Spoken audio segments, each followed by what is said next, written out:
Hi everyone, I'm just going to show you how to download the Zoom app, the video conference software on your phone. So if you have an Android phone, or this can be an Apple phone, an iPhone, simply go to your App Store or go to your Play Store and simply just search for Zoom.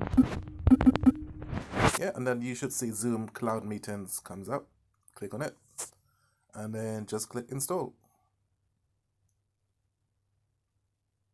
Okay, so this is a 27 approximately 28 megabytes long.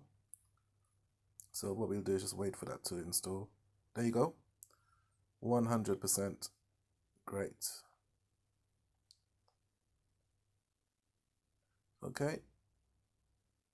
Now all you gotta know at this stage is once you have it installed, you will just need to access the app.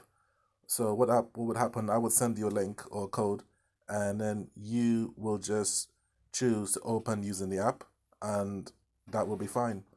Okay, so you can also just click on join the meeting from here, and you can just put the meeting ID in there, or you can join with a personal link name. So it's all very easy to do. Okay, so but if you are having any trouble, just let me know at the time. Thank you very much.